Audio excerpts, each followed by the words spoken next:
का साथियों GS super classes में आपका स्वागत है। हमारा टॉपिक है भारत में यूरोपियन का आगमन। अब इस आगमन में कल हमने पढ़ा था पुर्तगालियों के बारे में हल्का सा, कैसे समुद्री रास्ते से यूरोपी लोग भारत पहुँचे। यूरोप से तो सबसे पहले आए आपके पुर्तगाली, और पुर्तगाली के बाद आए डच, और डच के बाद आए अंग्रेज। और ये क्रम है आपका। अंग्रेज के बाद आए डेनिश, और डेनिश के बाद आए फ्रांस, और फ्रांस के बाद आए स्वीडिश। तो देखो, डच बोलते हैं नीदरलैंड के लोगों को, और नीदरलैंड का ही नाम हॉलैंड भी है। और डेनिश बोलते हैं डेनमार्क के लोगों को। फ्रांस का आपको पता है, स्वीडिश बोलते हैं स्वीडन के लोगों को। अब पूछ लिया जाए आपसे कि कंपनियों की स्थापना का क्रम क्या है, आपको मैचिंग के लिए देगा कंपनियों की स्थापना। तो यहाँ देखो, जो पुर्तगाली कंपनी है इसकी स्थापना हुई है 1498 में। इसके बाद अब यहाँ पे थोड़ा चेंज हो जाता है। डच आए तो पहले थे, लेकिन डच अंग्रेज़ों से पीछे रह जाते हैं, तो कंपनी की स्थापना डच से पहले हो जाती है अंग्रेज़ों की।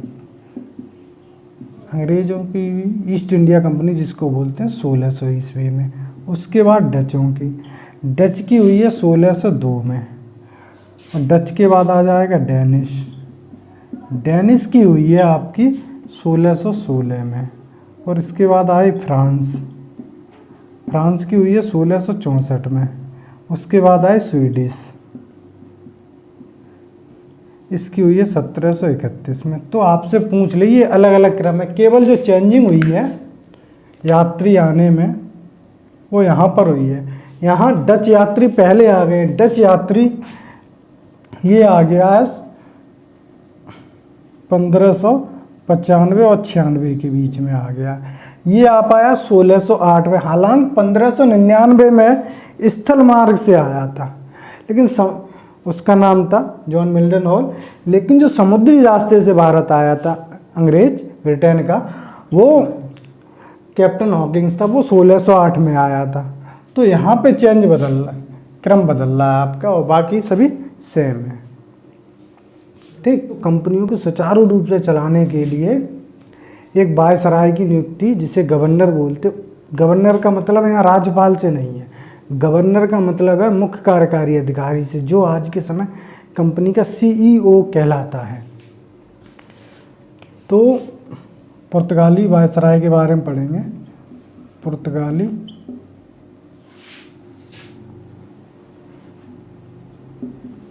वायसराय, और इसे ही गवर्नर बोलते हैं। ठीक,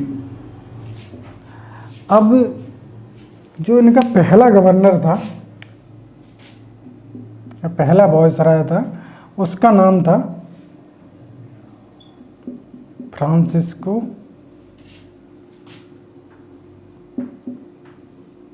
डी अल्मीडा।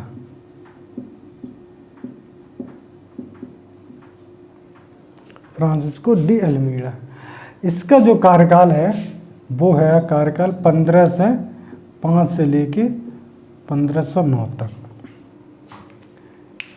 इससे एग्जाम की दृष्टि से जो पॉइंट बनते हैं, वो पहला पॉइंट है, ये प्रथम वायसराय था।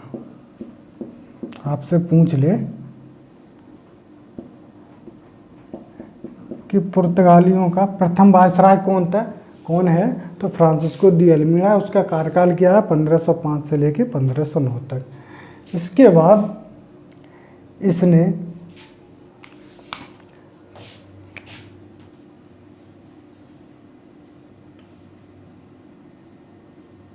ये मान लिया कि ये हमारा यहाँ पे ये अरब सागर है, ये नीचे हिंद महासागर है, हिंद महासागर का ही भाग ये अरब सागर है।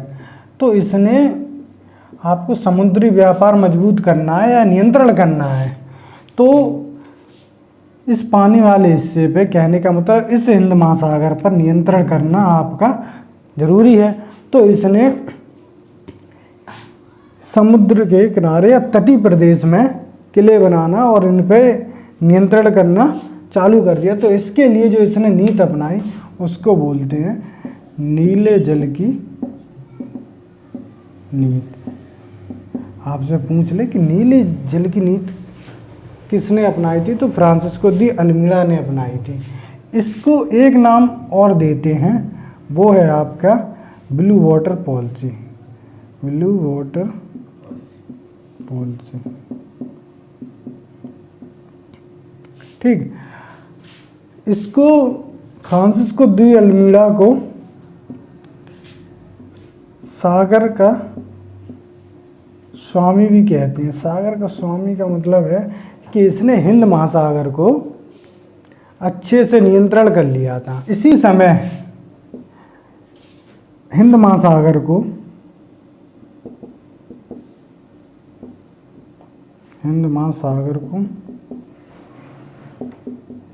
पुर्तगाल महासागर कहा जाने लगा था, ठीक, कहा जाने। फ्रांसिस्को दी अल्मीड़ा का मिस्र से, अरब से और गुजरात से तीनों की संयुक्त सेना से युद्ध हुआ 1509 में। जब 1509 में युद्ध हुआ, इसने मिस्र को हरा दिया, तीनों को हरा दिया। जब तीनों को हरा दिया, इसके बाद मिस्र ने आक्रमण कर दिया पुर्तगाल पे। जब आक्रमण कर दिया पुर्तगाल पे, तो पुर्तगाली राजा ने इनको वापस बुला लिया कि भाई आ जाओ, आप ज़्यादा उपद्रव मचा रहे हो, आपकी वजह से यहाँ पे दिक्कत आ रही। तो 1509 में फ्रांसिस्को दी अल्मीड़ा को पुर्तगाल वापस बुला लिया। इसके बाद जो वायसराय बना है वो है आपका अल्फांसो डी अल्बुकर्क। तो इसका जो कार्यकाल था 1509 से लेके 1515 तक था, ठीक। और अब इसके बारे में एग्जाम की जो दृष्टि से पॉइंट बनते हैं वो हमको पढ़ना है।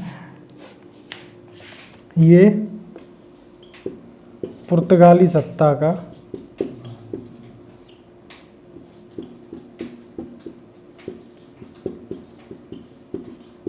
वास्तविक संस्थापक था। कहाँ पर? भारत में। जो पुर्तगालियों की कंपनियों को स्थापना के मामले में ये वास्तविक संस्थापक माना जाता है। दूसरा, इसने एक ऐसी पॉलिसी अपनाई, इसने पुर्तगालियों को भारतीय महिलाओं से शादी करने के लिए प्रेरित किया, क्योंकि ये ऐसा चाहता था कि भारत में पुर्तगाल का बहुमत हो, और बहुमत के लिए जनसंख्या का होना बहुत ज़रूरी है, तभी बहुमत हो पाएगा आपका। अब जनसंख्या कैसे आपकी डेवलप होगी? तो इसके लिए इसने सोचा कि भारतीय जो समाज है वो पितृत्मक समाज है, और पितृत्मक समाज में क्या होता है कि जो भी संतान उत्पन्न होती है वो पिता के नाम से जानी जाती है। तो पिता के नाम से जानी जाएगी तो वो जनसंख्या में काउंट होगा। जब जनसंख्या में काउंट होगा तो पुर्तगालियों के बहुमत बढ़ेगा। तो इस वजह से इसने क्या किया कि भारतीय महिलाओं से शादी के लिए प्रेरित किया।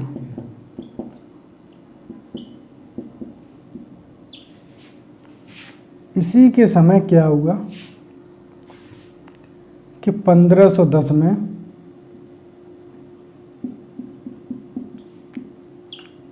गोवा पर अधिकार कर लिया, यानी अल्फांसो डी अल्बुकर्क के समय 1510 में गोवा पर अधिकार कर लिया। अब आपसे पूछ ले ये गोवा किससे जीता था इन्होंने? तो ये जीता था बीजापुर के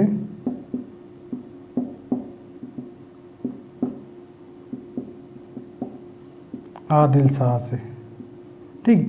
बीजापुर के आदिल शाह से जीता था। इसमें किसने मदद की थी? अधिकार करने में मदद की थी कृष्ण देव राय ने। ठीक, 1511 में इसने क्या किया, हारमुज जल संध पर कब्जा किया। उसके बाद 1515 में मलक्का जल संध पर कब्जा।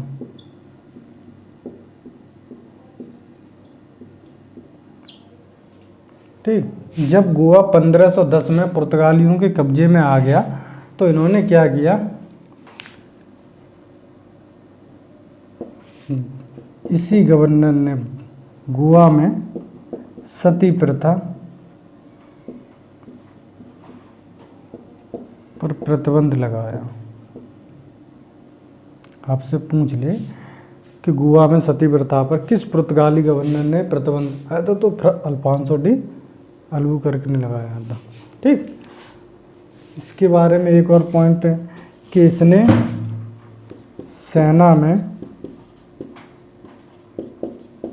भारतीयों को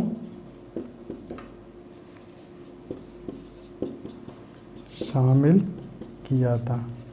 कि आपसे पूछ ले किस पुर्तगाली वायसराय ने सर्वप्रथम सेना में भारतीयों को भर्ती किया, तो अल्बुकर्क ने किया। तो इतने पॉइंट इसके बारे में काफ़ी है। पुर्तगालियों के बारे में और परीक्षा की दृष्टि से अन्य पॉइंट क्या बनते हैं। पहला पॉइंट ये बनेगा आपका, जो पुर्तगालियों का मुख्यालय था वो था कोच्चि। मुख्यालय कहाँ था, मुख्यालय था कोच्चि, यानी मुख्यालय कोच्चि था। लेकिन कोच्चि से गोवा बन गया। लेकिन गोवा मुख्यालय कब बना, गोवा तो जीता ही था 1510 में। जब गोवा 1510 में जीता तो ये बना है 1530 में। अब किसके समय बना, ये बना नीनो डी कुन्हा के समय। ठीक, आपसे पूछ ले कि पुर्तगालियों का दूसरा मुख्यालय कौन सा है, तो गोवा है। कब बना था वो गोवा मुख्यालय, 1530 में। वायसराय उस समय का कौन था, नीनो डी कुन्हा था। अगला पॉइंट इसके बारे में एक और है कि अल्फांसो, एक वायसराय था अल्फांसो डिसूजा के समय संत जेवियर भारत आए थे।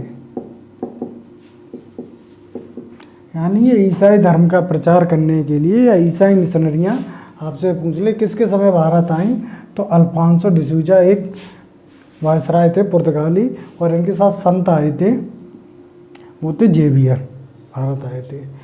अब आपसे तीसरा पूछ ले कि कार्टज, पॉइंट बनेगा कार्टज आर्मेडा क्या है। तो अभी हमने बताया कि ये मान लिया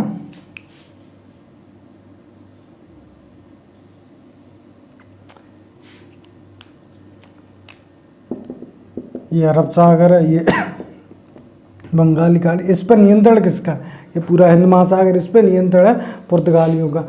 तो यहाँ पर कोई भी अरब जगत का या भारतीय जहाज निकलेगा तो उससे पुर्तगाली वायसराय थे या पुर्तगाली कंपनी एक कर वसूला करती थी, जिसको बोलते हैं कार्टज आर्मेडा। और इसके तहत काली मिर्च और गोला बारूद या हथियार ले जाना प्रतिबंधित थे। ठीक, तो कार्टज आर्मेडा पद्धति क्या है, एक टैक्स वसूलने की या एक कर वसूलने की एक प्रणाली थी पुर्तगालियों की। पुर्तगाली देन, यानी पुर्तगालियों की देन भारत में क्या क्या है। तो पहले देखो प्रिंटिंग प्रेस। प्रिंटिंग प्रेस की सर्वप्रथम स्थापना इन्होंने की गोवा में 1556 में। और यही प्रिंटिंग प्रेस ये हमारे पत्रकारिता को जन्म देती है और इसी पत्रकारिता से राष्ट्रीय आंदोलन जन जन तक पहुंचता है। गॉथिक स्थापत्य, ये एक भवन निर्माण करने की एक कला है। जैसे आपने पढ़ा हो चोल कला, मुगल कला, राजपूत कला, तो बस यही है कि जो पुर्तगालियों की भवन निर्माण करने की एक कला थी उसको बोलते हैं गॉथिक स्थापत्य। इसके बाद अफीम, तम्बाकू, मूंगफली, आलू, संतरा, अमरूद, या और कर लो, या इतने बहुत हैं, शकरकंद, ये सब पुर्तगालियों की देन है। जहाज निर्माण की नई तकनीकी, और एक और देख लो आपका, जापान से भारत का व्यापार शुरू करने का श्रेय। के बाद पढ़ेंगे कि पुर्तगालियों का पतन कैसे हो गया भारत से। पुर्तगालियों का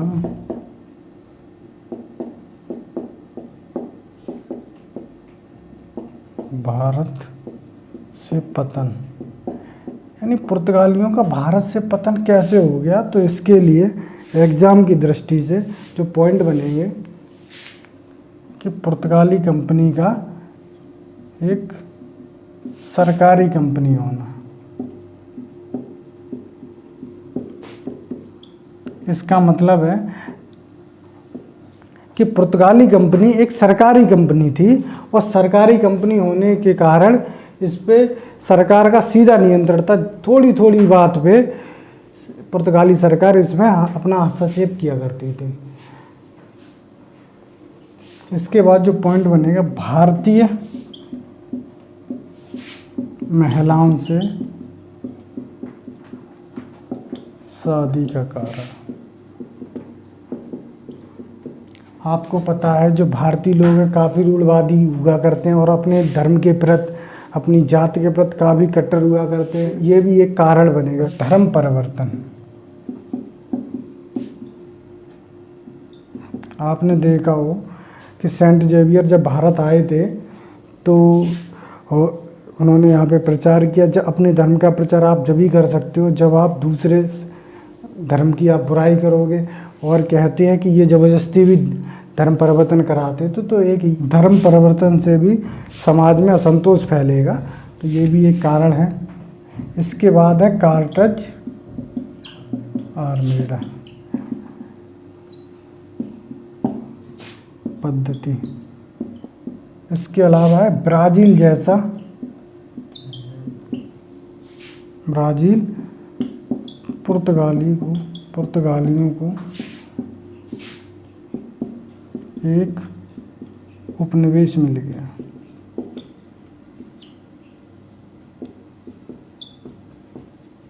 आपको पता है जब किसी, यानी ब्राज़ील पुर्तगालियों को एक उपनिवेश के रूप में मिल गया, भारत के प्रति ध्यान कम हो गया, तो एक ये भी कारण है। अगला है EIC जैसी एक शक्तिशाली प्राइवेट कंपनी